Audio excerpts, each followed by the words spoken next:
J'étais venue surtout découvrir des mangas parce que j'en connais pas beaucoup. Captain Tsubasa, Boruto ou encore My Hero Academia, des centaines de personnes toutes générations confondues se sont rassemblées le 15 juin dernier à Poissy pour célébrer la culture manga. Les enfants sont très contents, les adolescents, bien sûr, sont là pour en apprendre plus, discuter, avoir des techniques. On sent que ça les intéresse. Et évidemment, il y a aussi des adultes qui sont... c'est quand même la France, on a beaucoup d'amateurs de bande dessinée et il y a aussi beaucoup d'adultes qui sont très intéressés. Je connais pas beaucoup de mangas, du coup, cet endroit ça me permet aussi d'en découvrir. Et puis, du coup, j'ai demandé à un mangaka de me dessiner un dessin d'un personnage de manga que ma meilleure amie aime beaucoup.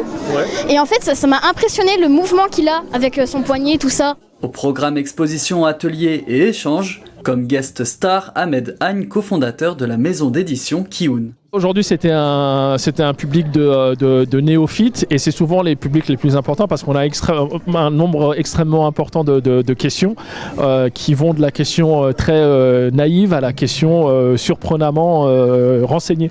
Donc non, c'est toujours très enthousiasmant. Moi, j'ai toujours considéré qu'il n'y avait pas de réfractaires au manga et que même chez ceux qui sont persuadés que c'est pas pour eux, il y a toujours un manga ou un type de manga susceptible de les séduire. Objectif de l'événement, convertir de futurs lecteurs et montrer que tout le monde peut trouver le style de manga qui lui correspond le mieux. Il a eu besoin de personne, il a été méprisé pendant très longtemps par les élites qui considéraient que c'était du dessin de bas de gamme qu'on voyait à la télévision avec des scènes de violence. Il s'est démocratisé tout seul, il s'est imposé tout seul en France. Désormais, la France est la deuxième patrie du manga au monde, après le Japon. Et donc, ça marche tout seul. Aujourd'hui, une BD sur 2 vendue en France, c'est un manga. Et pour ceux qui ont manqué cette première édition, pas de panique, la fête du manga des Yvelines compte bien revenir pour un 2e tome.